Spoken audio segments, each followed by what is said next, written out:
He directed the Ghostbusters movie, the maligned female Ghostbusters movie.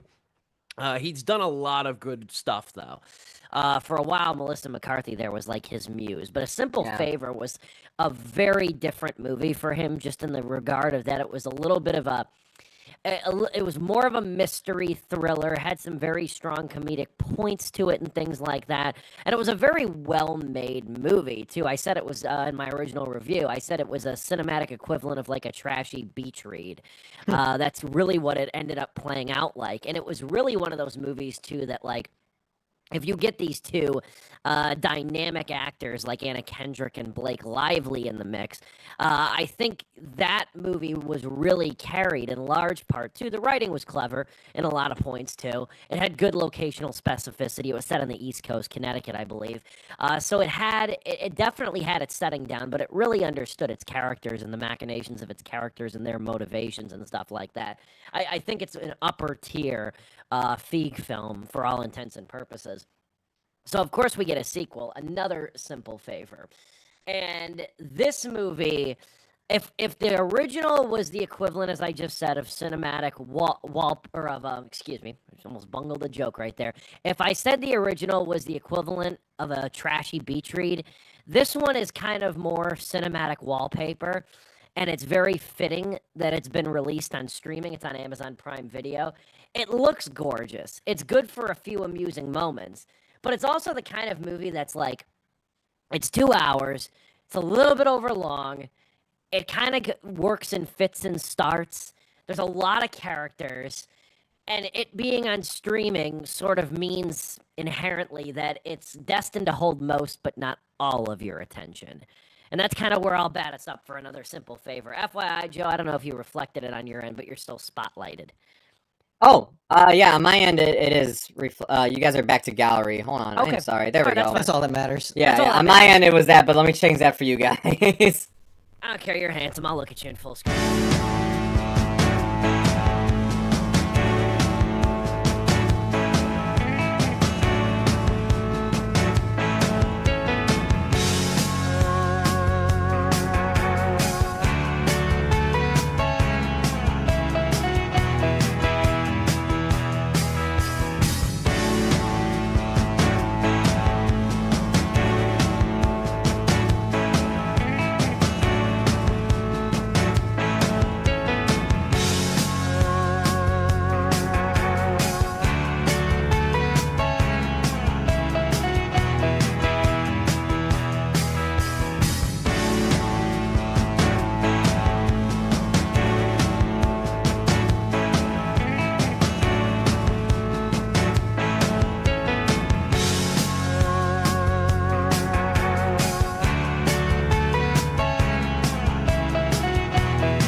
live and online. It's Sleepless with Steve and the Movie Book Club with your host, Steve Pulaski.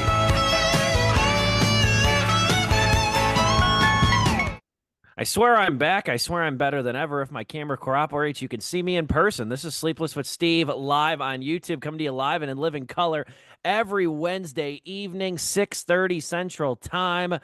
I don't know if there's a short. I know we had this issue last week. I don't know if there's like a short in my webcam now or something like that. I'm assuming that's what it is because this thing's like 5 years old. Bear with me. I will be back up and running here and visually in just a minute or so. Good to see you, gentlemen, and good to be with you tonight, wherever you may be, however you may be listening. Come to you live and in living color every Wednesday evening at 6:30 Central Time. Today we got a big show. So excited to talk about this. It has been a while since we have had a Final Destination movie, and it's one of the movies that I've always wanted to discuss on Sleepless, preferably a new one where we're all seeing it for the first time. We don't have the cloud of nostalgia over us. There's nothing really stopping us from going back to one of the previous movies and reviewing that. But knowing that Final Destination 6 has been in the work now for the last few years, I was really looking forward to the opportunity to talk about it on Sleepless, and I'm grateful to do it tonight with you, gentlemen. We're reviewing the brand new Final Destination Bloodlines. No colon in the title of Bloodlines. It's very annoying. I mentioned that last week. No colon in the title. Very irritating. Anyway, though, we are reviewing Final Destination Bloodlines today. Super excited to talk about this. Definitely want to hear when we start our general thoughts here in a few minutes. I want to hear kind of both of you, your relationship with the Final Destination series. When did you first see it? Have you seen any of the previous ones? Things of that nature. Because I think the longer this series has stayed dormant, the more relevant it still is. And it's still sort of a collective I guess, shared experience, if you will, amongst people our age, maybe 35, 40 and younger, who vividly remember seeing these movies and remember the impact that they've had, whether it be the log truck, whether it be a tanning bed, whether it be a roller coaster, whatever the case may be. I love how ingratiated these movies have become with sort of the millennial cultural experience and things like that. So I'm very interested to hear your guys' thoughts. But before we get into that, and while you hopefully can see my visage, I didn't shower and do my hair for nothing. I'd like to be seen tonight. Joe, how are you this evening?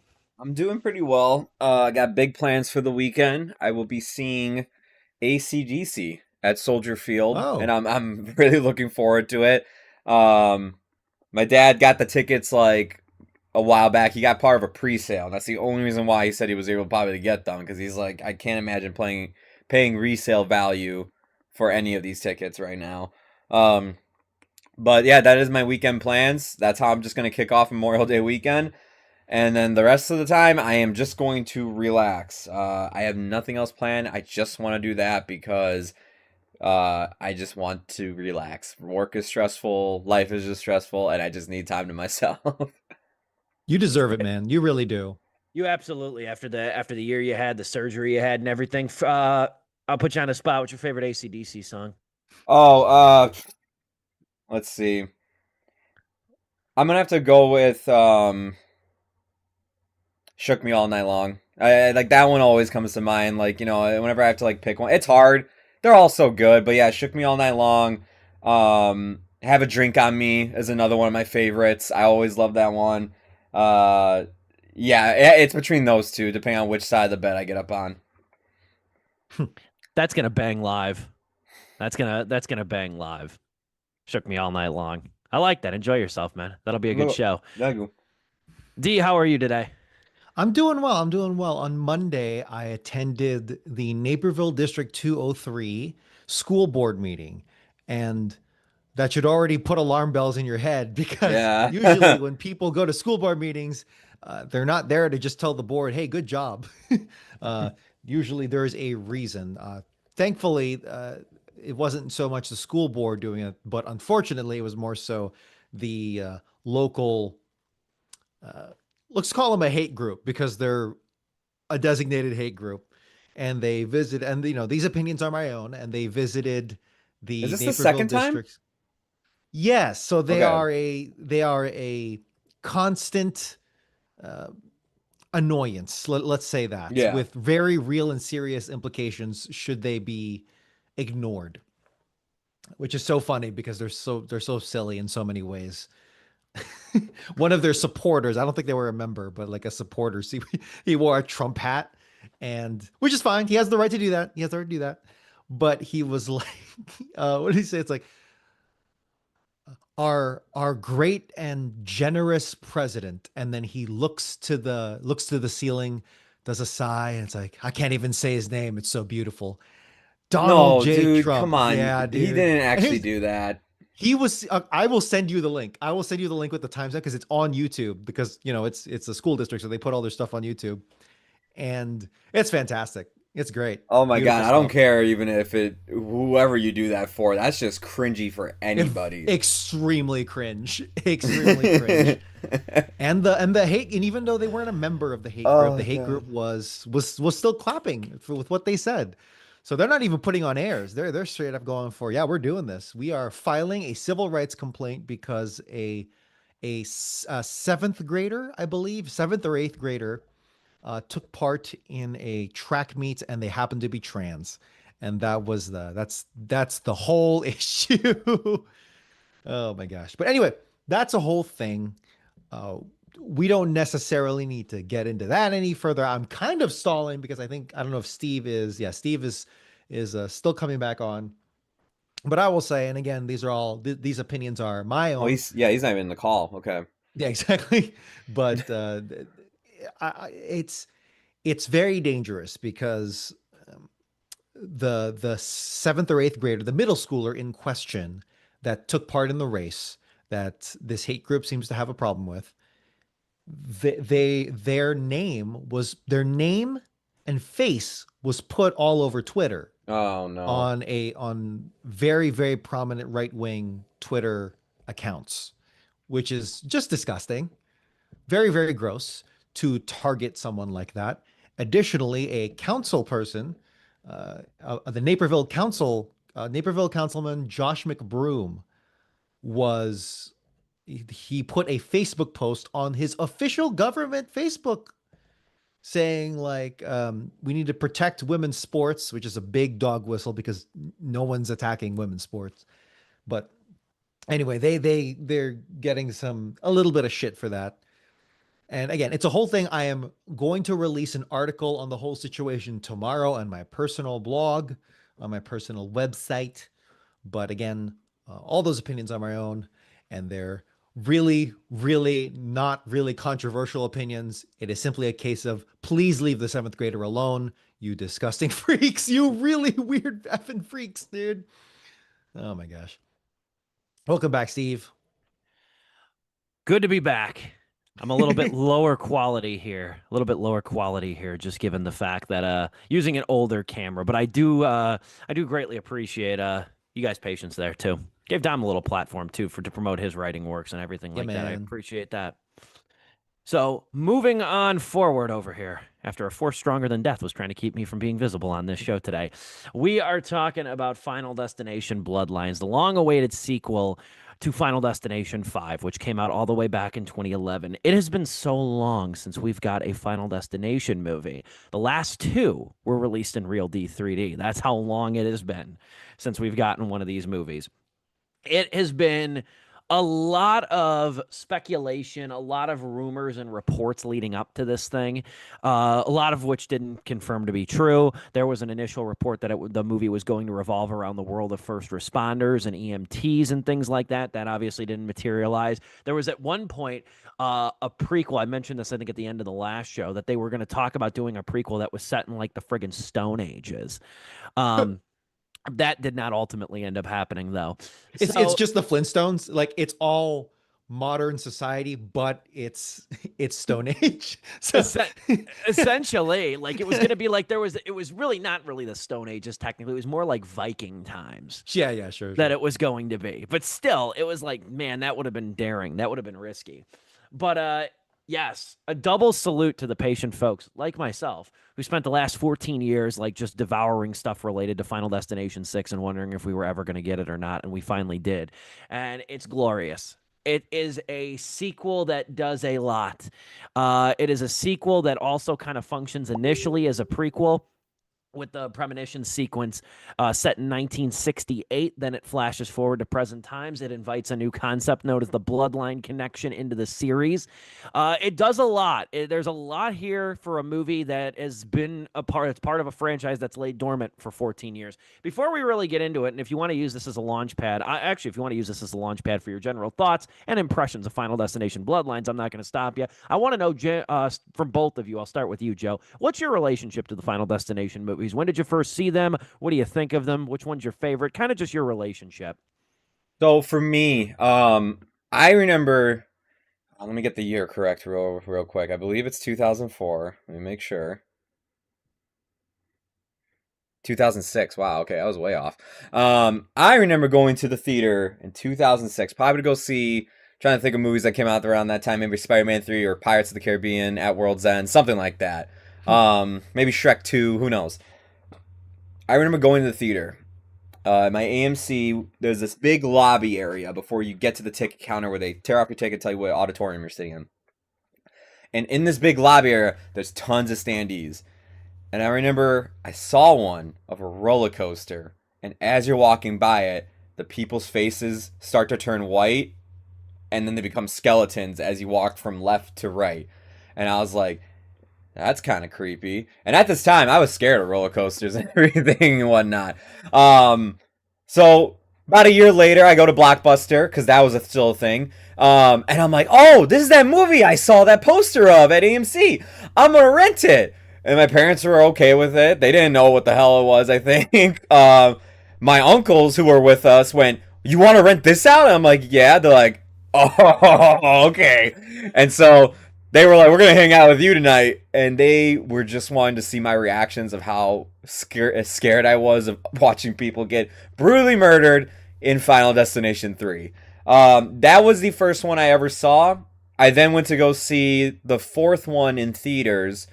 And then I finally decided to go watch the first one and second one after seeing the fourth one. The fifth one I also saw when it came out. But in terms of like my relationship with the franchise, like, you know, which ones are my favorites?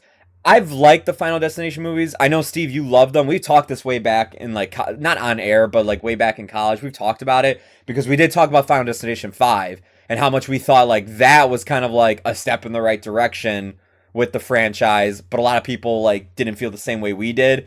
But like you and I were kind of like, after 4, I mean, like, shit, that was just like, that was a godsend of a sequel to get. For me, my favorite ones are 2 and 5. I like those a lot. The first one I think is good. I don't really like 3 upon rewatching it, and I really don't like 4. I didn't even like 4 when I first saw it, because 4 came out during that 3D craze where everything had to be 3D, and a lot of the kills are just set up in a way for you to see an eyeball come out towards the screen, and it just stays like that, and honestly, none of them are really all that satisfying. Because that is what you're going to see a Final Destination movie for, is...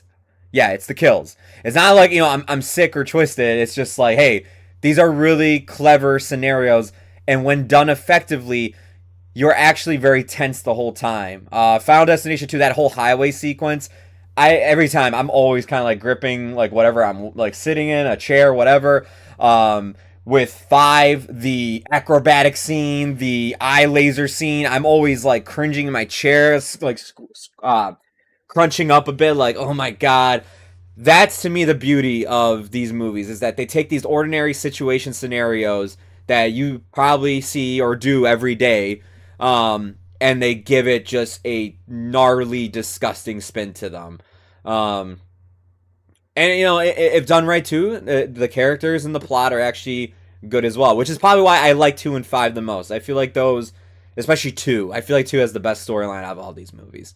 And then you said I can use this as a launch pad to go into what I... okay. Sure. So, for me, I never thought Final Destination 6 was ever going to come out. I just thought that's just a sequel that I will see people on Facebook share movies coming out this year, and they'll share a fake poster of Final Destination 6, and it's just a skull, I don't know, in like a airport or something, like, you know, something like that. I was like, it's not coming back. I think they're done with this. They're moving on from this. They're done. Long and behold, we finally got it. It's not called Final Destination 6. It's called Final Destination Bloodlines. And I gotta say, if you were coming back, was it 15 years, Steve? 14 years. 14 years. If you were to come back 15 years later with a sequel, this is about as good as like I want one to be. Like I walked out of this very happy, very satisfied. I was like, I'm not even that big of a fan of these movies, but like that, you know, like hearing like, you know, it's been that long since a sequel, and body count horror movies from The Monkey that we got earlier this year, Wish Upon, even other ones too, Escape Room, even if you want to throw those in there as well, where like, you know, people are just put into like traps. The Saw movies, they're put into traps or just basic scenarios and then somehow get brutally killed. These to me, I'm like, they've been coming out a lot more frequently since Final Destination 5. So to come out and actually not only be a good Final Destination movie, but actually do something different for once with the franchise. And that is, what if the characters actually just knew from the get-go, like, okay, we have to survive this, rather than every other movie, which is basically they have to come across like, wait a minute, this is the sequence in which I saw my vision of people dying. And then it goes from there, and then they meet Tony Todd. Tony Todd gives them a quote, and then they go about their business, and yada, yada, yada. It was like, okay, finally, like, we're getting somewhere new with this. But also, hey, what if we actually really do focus on the characters and make them a family? Most of the time, these Final Destination movies, they are just a bunch of young kids. Final Destination was heavily inspired by Scream with its young cast of characters, and the fact that they were in high school and yada, yada, yada. That's a lot of these Final Destination movies. Very rarely do they have older characters. So it was actually unique that, like, it focuses on a family. And there's kids in this. There's, you know, dads. There's moms. And this movie does not care what you are, kid, baby, whatever. You will die in this movie. Especially with the opening scene, which I gotta say, in terms of Final Destination openings, this is definitely up there for me. I don't know about you guys. I love the opening to this one. I thought it was shot wonderfully. It's very, very intense. I also just thought, what is it called? Just the build up to it. Having like a fear of heights in general. I mean, that to me, I'm like, a lot of people say they're not afraid of heights, but it's like, until you look out a window like the character does in this movie, and then you're like, oh my god, holy shit. I remember going up on the sky deck in Chicago, and like, I was just like, yeah, I'm done. I can't do that. Looking down literally at, like, you know, there's nothing below me and whatnot. We're just a tower and everything. I feel like that opening scene plays on a lot of those fears of being so high up with no way out. And it does it beautifully. Great use of shout. Oh yeah, that too. Yeah. great use of that wonderful song. You know, you make me want to shout. I put it up there with 2's opening, the Highway, which I feel like has been. I feel like that's the most iconic one, and to me, it's always gonna be hard to top. But this is a close second. I could keep going on and on, but I will pass it off to Dom to give his opening thoughts, because if there is someone I've been wondering what they thought of this movie, it's probably Dom, who I don't even know if you've seen any other Final Destination movies. Truly, I think I've only seen the first one in totality, and all the other ones I've seen only on random clips on YouTube of all the kill highlights. Because that's what this franchise really is all about. It's just, okay, how the hell are they going to do the kills this time? Right? That's the creativity of it.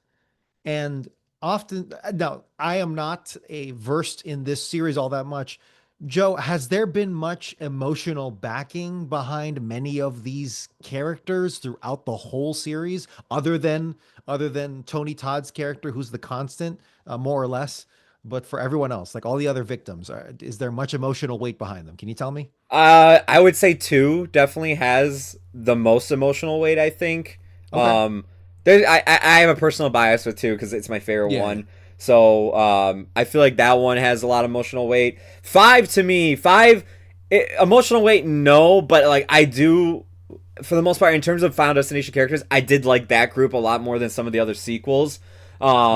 Especially, I also love how that movie wraps up. If you know how that movie ends, it's a very clever way to like wrap up a Final Destination movie, and I thought like that's actually kind of sick. And actually, like, to me, this movie does something with that as well that I'll touch upon later.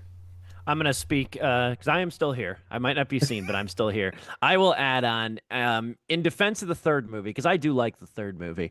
Um, I think one of the it doesn't have the strongest character group. I think it has some of the most eclectic characters of the whole series. I do really love the relationship, and it's not even a relationship, but it's more of a friendship between Wendy and Kevin in the third movie. I do. If there's one thing I like about the movie, it is those two. I think Mary Elizabeth Winstead is great, and I do agree with you on that whole thing.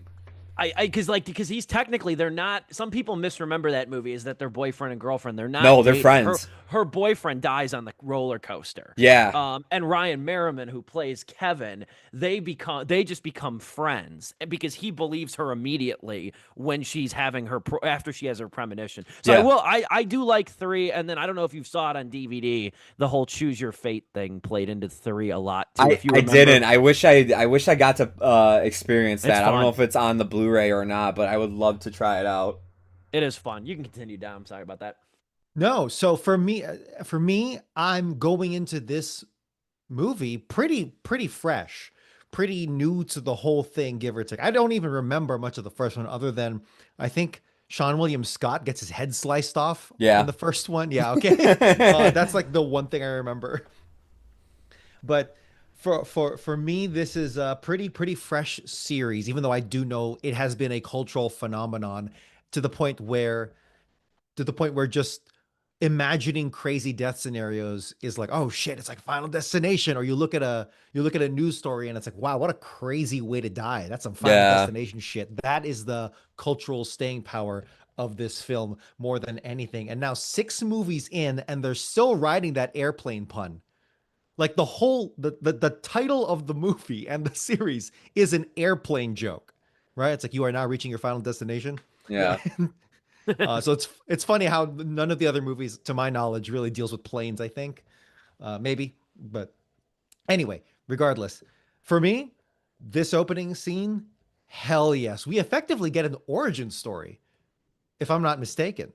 Like, this movie explains the rest. Yeah, okay, yeah, that's what I did want to touch upon later, is that not only does this movie, like, you get a cast of characters that you really do care about, and the whole family dynamic really plays into that, where it's like, no, they really do try to look out for one another, and it's actually really refreshing to see that in a Final Destination movie, because even the guy who's, like, kind of an ass in this movie, even he's likable, because for so long, Final Destination would always have 1 or 2 characters that's a complete a-hole to the people who, like, save them, and you're just waiting for them to get a brutal death. It's like, okay, well, yeah, no, here it comes. No, here it's like, no, I actually really enjoyed hanging out with all these people, and I didn't want any of them to die. Bobby was one of my favorite characters, man. That guy, I love that guy. He was a dick, but you know what? He loved his dad. And his dad loved him. He loved his dad and he loved his brother, for better or for worse.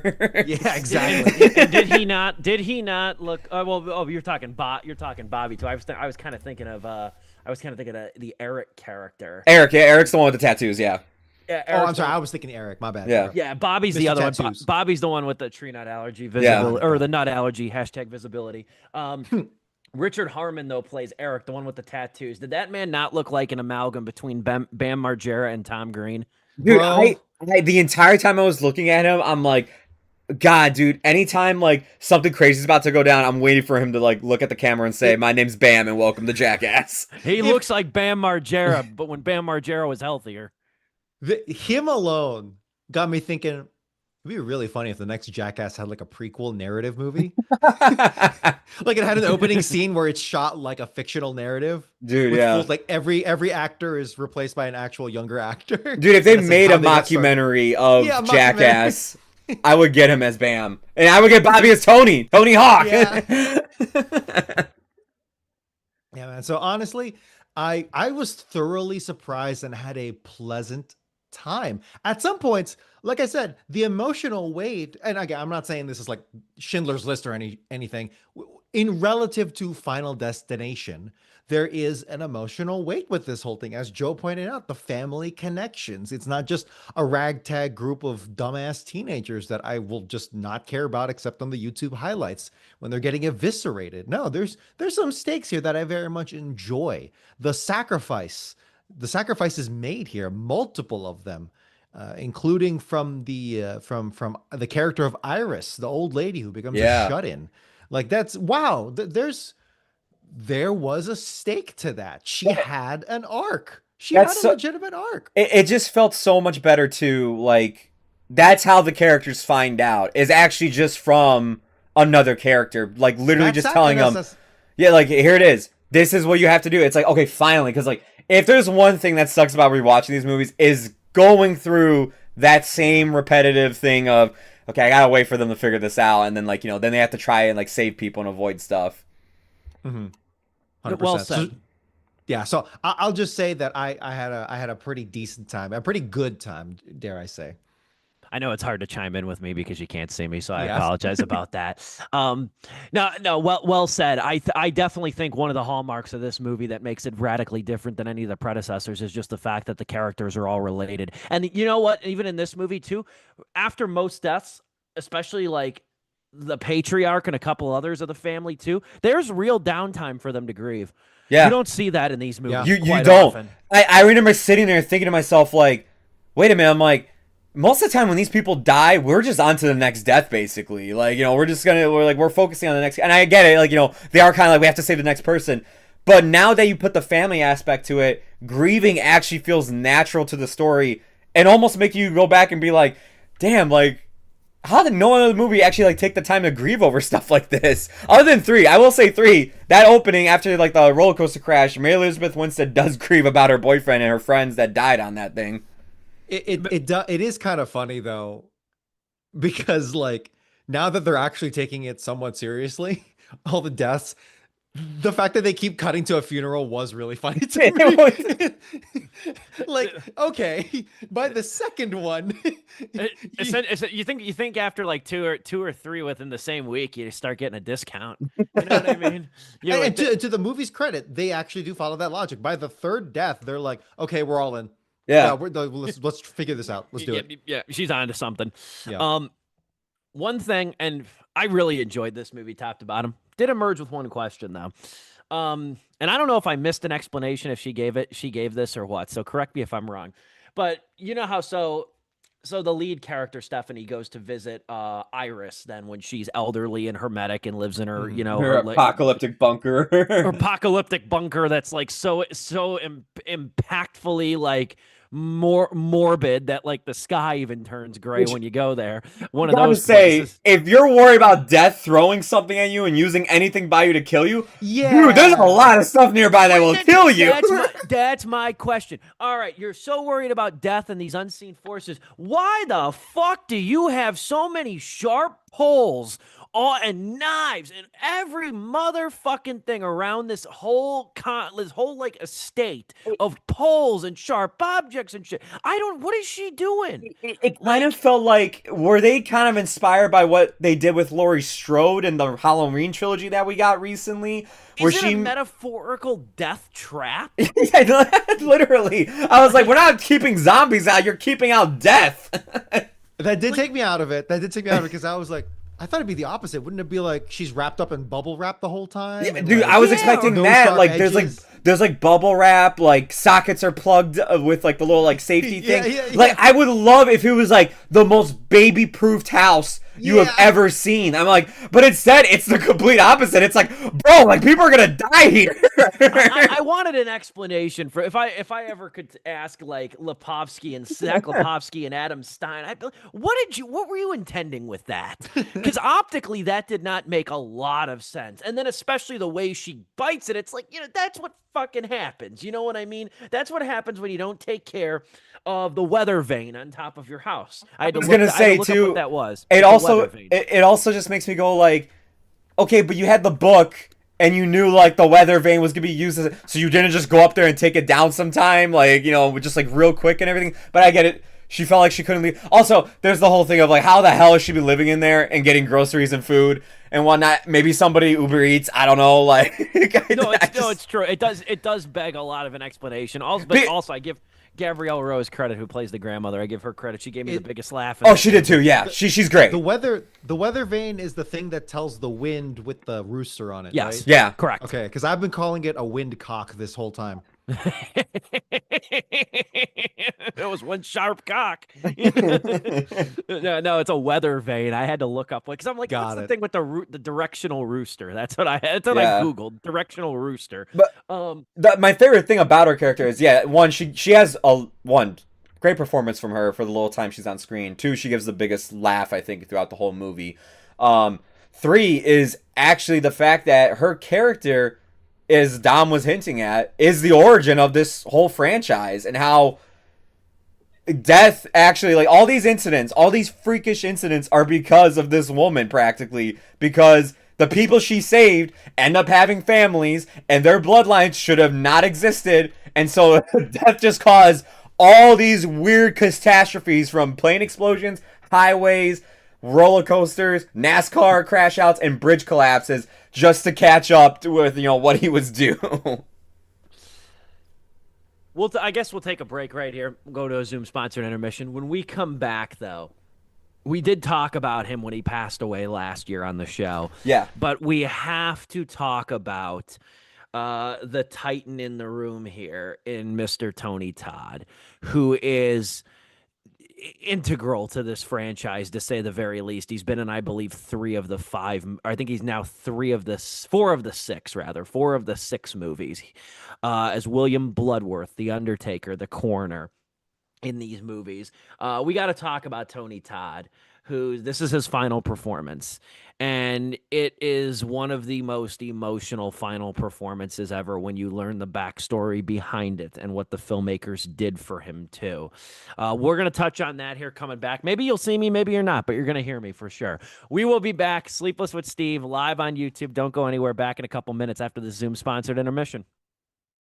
Looking forward to when you do make that announcement, my friend. That'll be a good time on the show. I'll give you the floor probably to start the show on that one. Yeah. But Inside Out 2, the long-awaited sequel to Pixar's movie Inside Out, which I remember vividly seeing in theaters back in 2015. I remember, and it didn't dawn on me. Catherine and I rewatched the first one last week before the new one came out, and I saw that movie early. They actually had an advanced screening thing for it at AMC, and I saw that movie early. And it was a packed house. It was packed. I think it was sold out. And I remember that movie just being inspiring to watch, and seeing the reactions of people all like laughing consistently. Like, that felt, I don't want to be hyperbolic, because I'm honestly one of the few people I think that liked Finding Dory more than Finding Nemo. I don't want to say maybe the last great theatrical Pixar movie was Inside Out, because Soul technically didn't get a theatrical release. So I want to say it was like the last, I would say, complete knockout from Pixar. Inside Out 2, though, there was reason to be a little bit trepidatious with this sequel, I guess, if for no other reason than Pete Docter, the director, who I've said for years is the creative genius behind Pixar. He really is. He's the chief creative officer. He's responsible for Up. He's responsible for Inside Out. He's responsible for, I think, some of the most emotionally affecting movies of the company, and also some of the most ingenious concepts of the movies. He's only a producer on Inside Out. He was the writer and co-director of the first movie, or the co-writer and director of the first movie. And it was fascinating to listen to him talk about the collaborative process of writing that screenplay, and his ideas and how it really took shape. This new one is directed by Kelsey Mann, and this is her directorial debut. The only thing that she's directed was this Monsters, Inc. short, Party Central. That was the only thing that she's directed, which is one of the more forgettable shorts that they've done. I'm not going to lie there. I can't remember even what it preceded. It might have preceded Inside Out, quite frankly. Now that I think about it, it might have preceded Inside Out. But first off, you can tell shit at Disney's bad. They don't even have shorts. They don't even have a short attached to this movie. Okay, I was wondering if I was like, I know I adjust my time so that I skip the previews, but I'm like, shit, did I miss the short? You know what I hate to say, and it's because they're doing everything they can to bump up that catalog on their streaming service, but a lot of that stuff is now going to Disney Plus. That's what I think. Or a lot of those concepts, like Forky, like he has a bunch of shorts on Disney Plus. So a lot of those concepts that were going to be eventually used for like a short film have turned into like mini series of like 4-minute shorts on Disney Plus, and they release a whole season of them at once for you to turn on and have your kid be entertained for about like 20 minutes or something. They haven't been especially memorable recently. Elementals last year, if you remember, was this really crappy Up short, Carl's Date. Yeah. Which I thought was a real bastardization way to do Up. And to make, like, after that movie and that beautiful movie, to then make it about the old man getting a date. I don't care if it was like 7 minutes long, it was still stupid. But Inside Out 2, though, really feels like an event unto itself. This is a movie, a high concept animated movie, a fantasy that really beams with color and life and imagination. And I think above all else, because it's not perfect, I don't think it's as good as the original Inside Out. Few movies are. But I think with this sequel, even because I've seen some people be more significantly critical towards this thing, and I guess I would say this. It might not do things completely different from the first Inside Out. It's structurally very similar. But what it does really well is the hardest thing it probably could have done. It was its biggest challenge, was to communicate anxiety and the effects of anxiety to young children and also make it relatable for adults.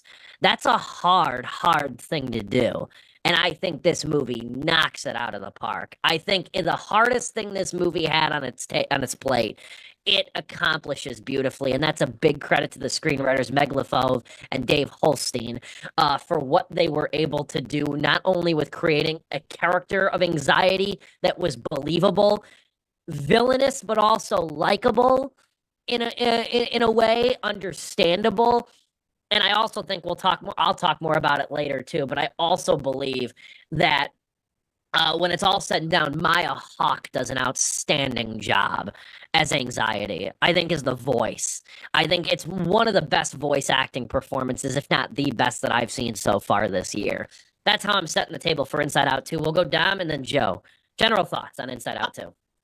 I very much enjoyed it, and I have had no doubt that this would do well in theaters, critically, and at the box office, simply because this is the most millennial coded, emotionally, conscious movie. The original was too, and that's why it resonated so well. This is just not to say making movies is easy, but this idea, it feels so damn easy to just churn out ideas and stories and plot lines, right? It's such a straightforward idea that it's like, no, you stick to this. This is a little girl growing up, and all the metaphors are just in her head, and it's all visual metaphor, right? That's it. That's literally mechanically what it is, and it's life lessons in emotional development. And that, goddamn, how many times has Pixar made us cry since its inception? This was very much built for that. Did I cry at this movie? No. Were there very strong emotional scenes? Absolutely. And I appreciate them. And maybe this is just me getting older, right? But still, certainly, I very much appreciate it for continuing to honestly just make conscious these emotional concepts, such as, of course, anxiety, but other things too, such as staying true to your sense of self, and being conscious of the world around you, etc. But I'm just really glad that I'm just glad that Pixar was able to deliver something good. Because I'm definitely been at that stage now, and again, I'm older, right? So I'm not as into it with Pixar as I used to be, and I never will be probably. And that's okay. But I'm definitely at that stage with Pixar. My relationship is like, okay, it's not a sure bet anymore. We're all a little bit nervous now. And then, and maybe that was always going to happen inevitably, but this is certainly something I very, very much enjoyed with all of these new characters, and we can get into some critiques of those new characters, or at least how the movie handles them. But for now, very, very happy about this movie. Yeah, I think everybody was a little burned by Lightyear. Everybody was a little bit burned by Lightyear a couple of years ago. That was the big one. That movie still pisses me off. That movie, I think let me say, that's probably their worst. It's probably their worst. It made me so sad to see the reactions from it. I personally just chose not to see it because I didn't have the time, and I'm like, I guess I'm not gonna spend any time on this. So I can't judge it. I cannot judge it. But I watched it on a flight home with a couple of friends, and one of them was telling me, dude, I actually really enjoy that movie. Like, tell me what you think of it when it ends. And I just sit there and bite my tongue and be like, oh. Back and better than ever, Sleepless with Steve, live on YouTube. I'm having an issue with my microphone. It reminds me of Dan Patrick years ago when his mic died on air. And then when they got him back on, he goes, something just died. My career. That's what I'm reminded of right now. Anyway, good to be back. We're talking Final Destination Bloodlines. We got to talk about this. I feel like there's no way to really talk about this movie without really bringing this to attention, too. Final Destination movies are at their core. They're about death, and they are about the randomness, the random ways in which people die. Well, we saw what a rat bastard death was firsthand when it took the life of a horror icon and mainstay Tony Todd at the age of 69 this past November. We talked about it on the show even, too. He was William Bloodworth in the series, instrumental part of the series. And this movie, for somebody who was privately fighting cancer, this is his final role. And man, he is a gaunt, nearly unrecognizable version of himself in this movie. Yeah. He reminded me, he looks a lot like how Toby Keith did at the end, where this big burly presence has just sort of deteriorated into like this skeletal figure. And it's incredibly sad to see how really frail he got at the very end.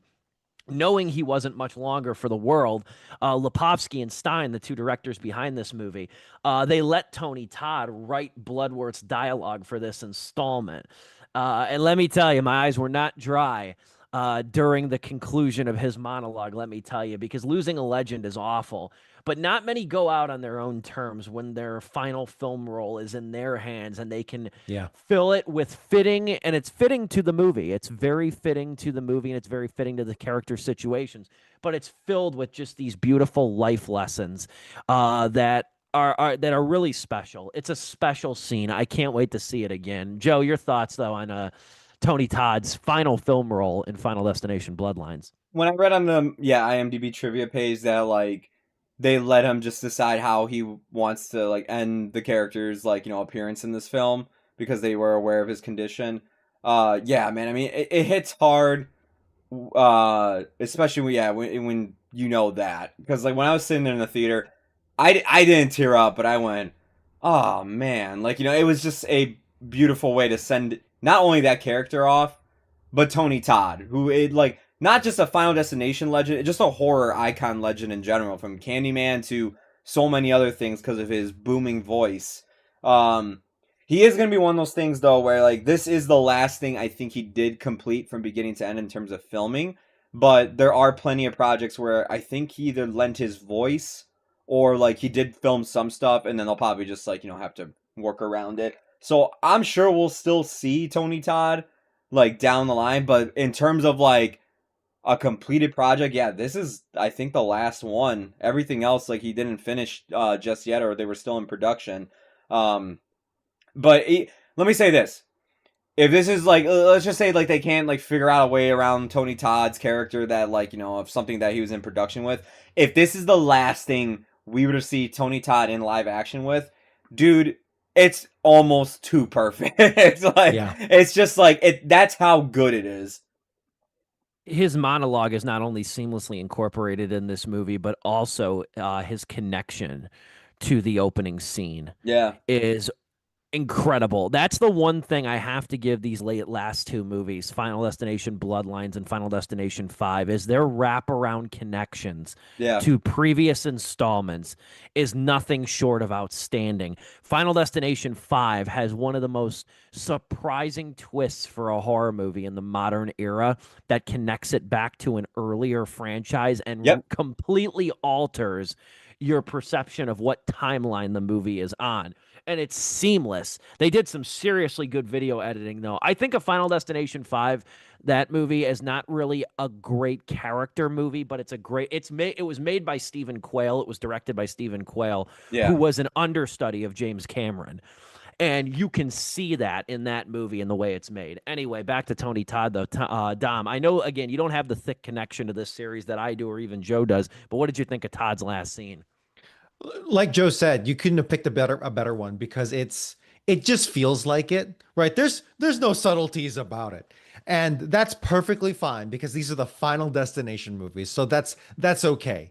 And man, yeah, what a career. Like I said, I'm not the biggest Final Destination person at all, nor am I even the biggest Tony Todd fan. I'm not really much of a horror guy, but I do appreciate a great legacy and the chance to be able to have a scene like this. Do you know how many actors or like any creatives at all get a perfect ending like that?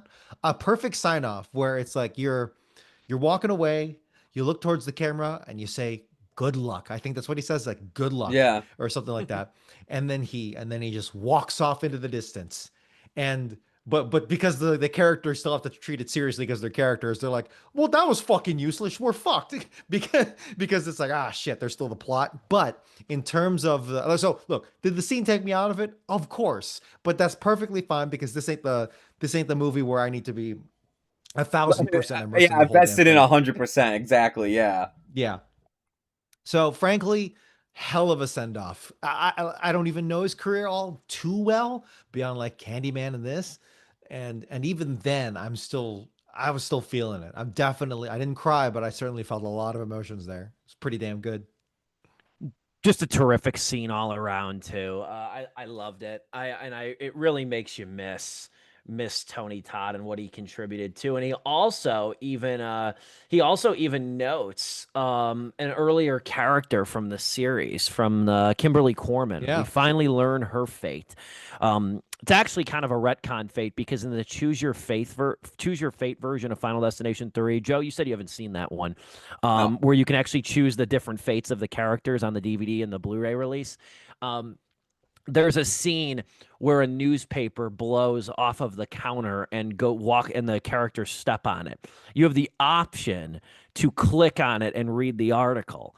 And if you click on it and read the article, it tells you that Kimberly Corman and the cop that she was linked up with in the movie, Officer Burke, it tells you that they both died in a freak wood chipper accident. Oh. So there's some serious Easter eggs in that Choose Your Fate that I can't recommend enough. And pivoting back to the movie itself, that is what I genuinely enjoyed about this movie, is that they fleshed it out. They didn't need to. I'm not saying it needed this, but the fact that they did it and they did it pretty damn well, I thoroughly enjoyed it because in addition to the emotional grounding, it also gives it a sense of sci-fi grounding as well. There are rules here. There are rules to be followed that I don't think the movie ever really truly breaks. And if it does, there are specific reasons. There is a specific reasons why. There are twists in this movie, which I very much thoroughly enjoyed. the big twist being the lineage of a certain someone, and that was really, really funny. That was a great scene. Everyone was laughing in that one. So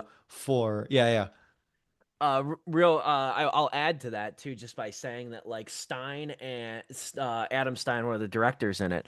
And I think because we used to steadily get these movies like every 3 years. It was about every 3-year period we got a Final Destination movie. Stein talked about potential sequel. I just saw this now. Talked about like having the narrative open-ended to like build on this. But he said the creative process of this series requires significant effort and innovation, which is what makes it really difficult and time-consuming to do it right. Yeah. And I completely believe that. It's kind of like in some ways, like I look at, and they were cranking these things out almost every year at a point. I was kind of surprised, but a handful of them were subpar, not like the Final Destination movies. It's kind of the same problem with the Saw movies. Yes, I look at that exactly the same, where I look at Saw X, the most recent one that came out, and I'm like, see, this is like, you get someone who has been a fan of this series and knows how to take it in a direction that like it's been needing for like so long. And take time. Yeah. Take time, which is the important thing too. I also saw this. I think this is fucking great. I didn't see this until just now. In LA, on Mother's Day, they held a prank screening in LA for Final Destination, the filmmakers came up with this idea for Mother's Day to hold a screening for a quote unquote romantic comedy called Love at the Sky View. Oh my God, dude. That's so good. Yes. They held a prank screening called Love at the Sky View. I want to see the audience reaction to that. I will pay to see that. I hope that's a bonus feature. Bring back bonus features on this. If there was ever a way to implement John Waters' idea, John Waters always said if he ever had the capital to open a theater, he goes, "I have the best idea. You make it free to get in, you make them pay to get out." But wasn't there like I think the first Deadpool movie, they released a poster where it was a rom-com poster with Ryan Reynolds laughing. Yeah. With his female co-star, and it was really funny. Yeah.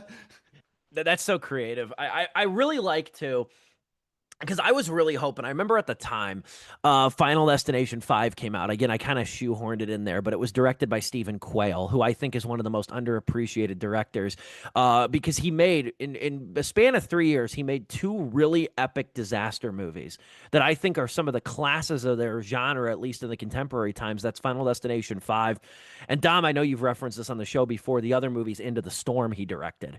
And Quayle proved to be that suspension bridge scene in Final Destination 5, just a master craftsman when it came to these big, large-scale set pieces. And then I was reading his bio many years ago, and I was like, oh, that makes a lot of sense. He was an understudy and like a boom operator for James Cameron. That's how he got to start, and that's who he learned from.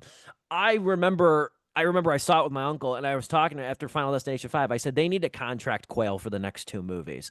Like I said, he has a way about him technically that is really sharp. Now, Lipovsky and Stein, they don't have a ton of credits to their name. Lipovsky actually directed the really shitty Leprechaun Origins movie many years ago. So I was not, I remember when I saw that they were directing it, I was not super encouraged by the past filmography. I'm like, a prequel to the Leprechaun franchise, and not even me, a nerd, asked for that. But these guys really are clear fans of the series, and these guys really found a way to expand upon the mythology of it in conjunction with the writers. Find a way to expand upon the mythology, connect it to previous installments, give a send-off to the mainstay of the franchise by letting him control his final scene, and also adding grief and the familial connection to this series that I think none of us really realized was missing until we saw it in front of us too. On top of all that, just a technically impressive movie. It's one of those things where it's like, I know a lot of people sometimes are like, oh, like, fans don't know what they want. And most of the time that is true. 99% of the time. This is one of those times, though, it's like, sometimes fans do know exactly what a franchise needs, and they know how to reboot it. And yeah, these 2 guys, they came in, one, just fresh pair of, like, just fresh ideas for the franchise, but they knew how to implement it and make it feel familiar, like it's still a part of these movies. It felt so refreshing coming out of that. It was like the same feeling I had leaving 2018's Halloween, going, okay, that felt familiar, yet I really loved the direction you guys took with that. And then the same thing with Saw X, even, where I was like, man, like, again, we are living, and I keep saying this when we talk about horror movies on here, for the most part, we are living in a golden age of horror movies still. Horror movies have been turning out actually pretty good for the most part recently than ever before. And I gotta, hats off to these 2 guys, because, like, honestly, this is better than I could have ever anticipated with the Final Destination movie. Yeah, it's the highest rated of the series, which I think is kind of I believe it. Film critic Mike D'Angelo brought this up, and we'll parlay into closing thoughts here. Film critic Mike D'Angelo brought this up, and I say this: I love Mike as a writer, but I know Mike is just a born contrarian. He really is. Like he'll give.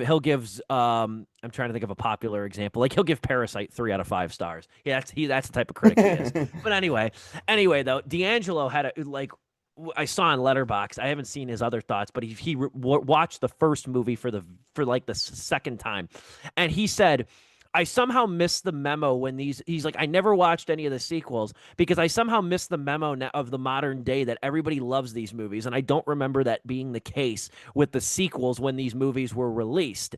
Now, I was a kid. I saw these movies after the fact and on DVD, but I don't know, like when I got to like college age, by the time everybody, a lot of my friends had seen them, I don't know, there's a collective consciousness. They might not have been critical darlings at the time, and horror was in a very different place, but I've always felt that these movies have had pretty good PR.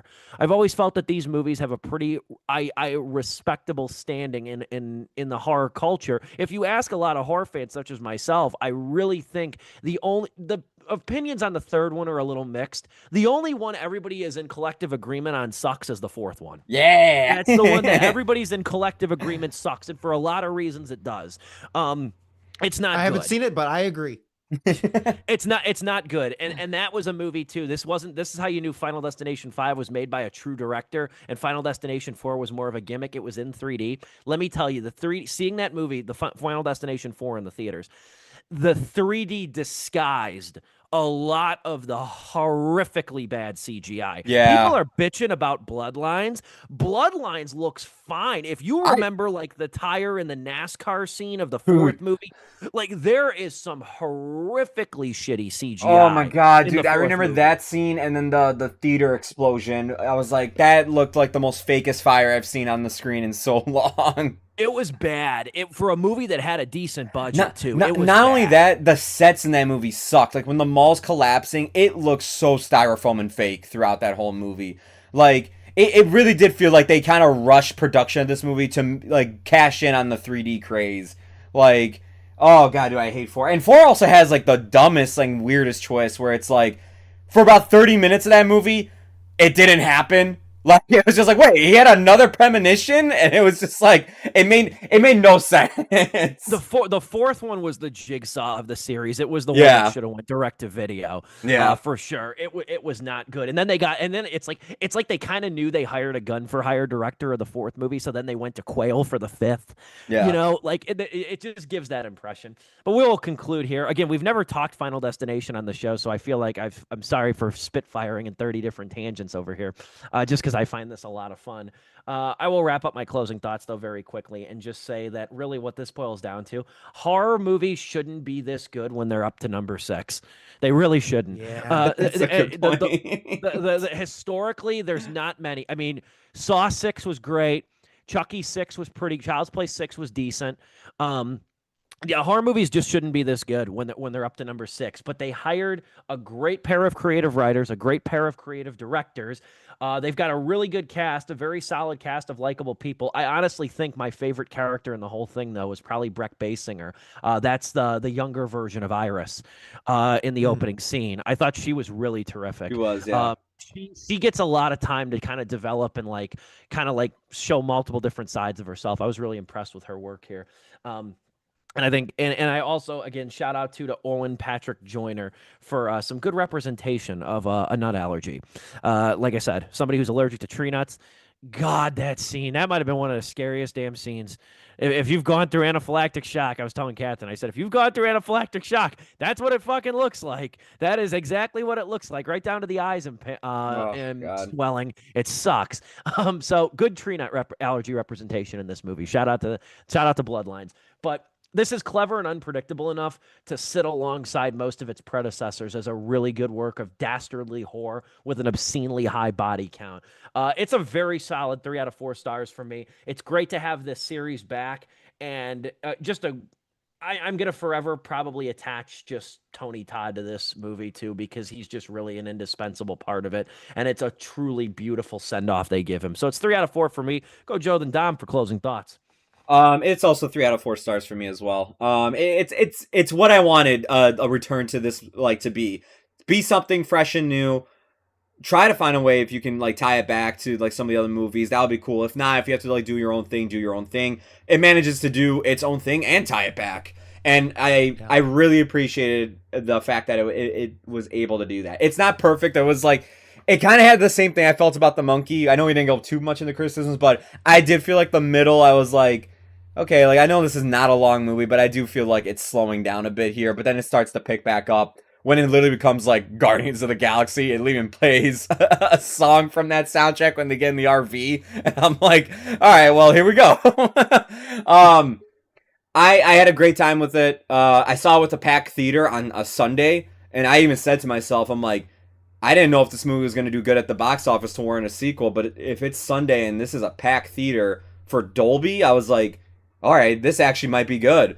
Or it might actually make enough money. And then lo and behold, I saw the box office this week, and I'm like, I'm sure Warner Brothers is very happy with the box office that this got. So yeah, 3 out of 4 stars for me. If you've been hesitant to go see it because, like Steve said, horror movies shouldn't be this good at 6, definitely try to make time this weekend and go check it out.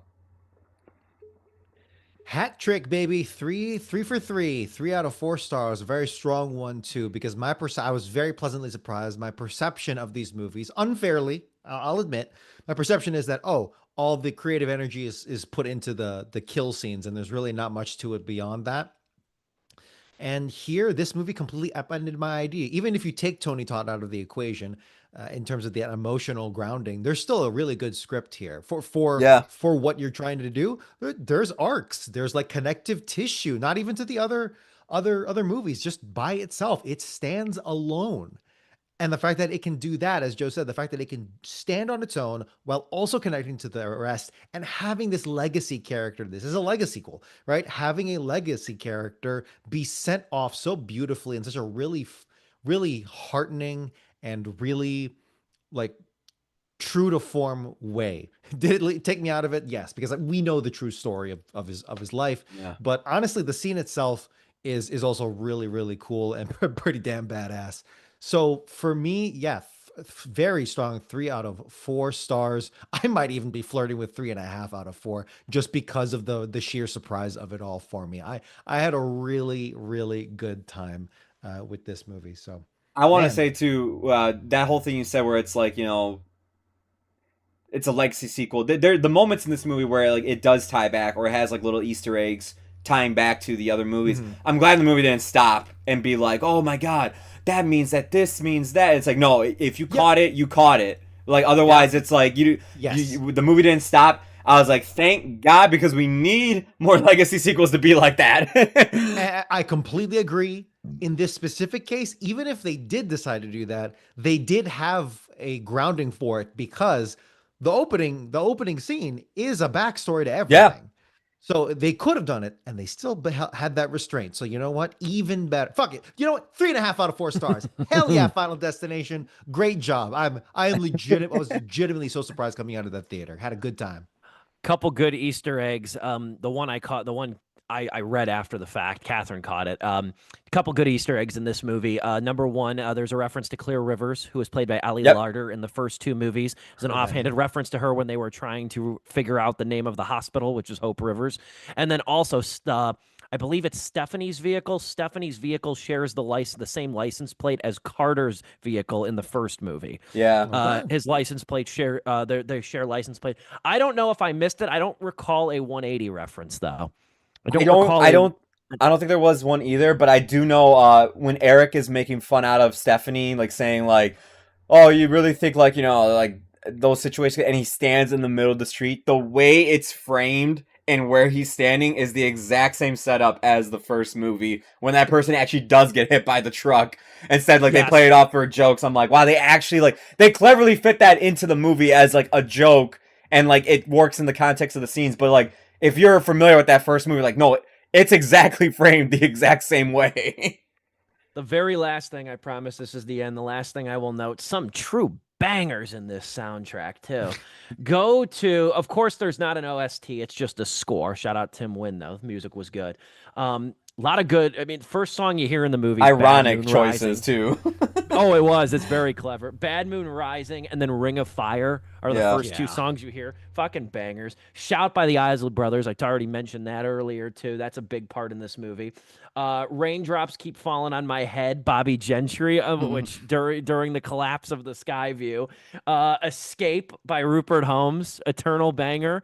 A song that has no right to be as good when it's about 2 people cheating. Kelly Clarkson's Stronger, and then tie it all together with Norman Greenbaum's Spirit in the Sky. Just a lot of good stuff there. A lot of good stuff. And it's not just on the nose. It is the nose. Like it is the nose. Yes, it is. Like thinking back, like Rocky Mountain High was used in the first movie by John Denver. And the connection was John Denver dying in a plane crash. There was that. Dust in the Wind was a big part of the fifth movie by Kansas.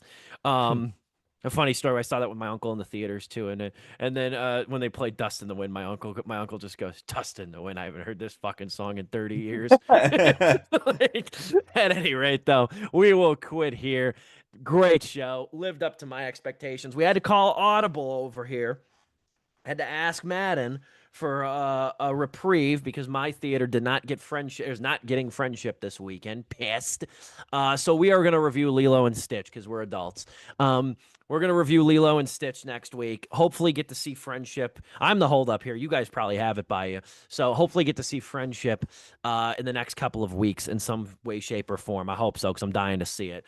Either way, that's our show. Want to thank Joe for running it as smoothly as he always does. Dominic Guanzon always providing astute insight too. A great show. First time we ever went long on Final Destination, and I'm grateful we did. That's our show, though. We will be back next week, same time, same place. Until then, for Joe Viso, Dominic Guanzon, and yours truly, this has been Sleepless with Steve.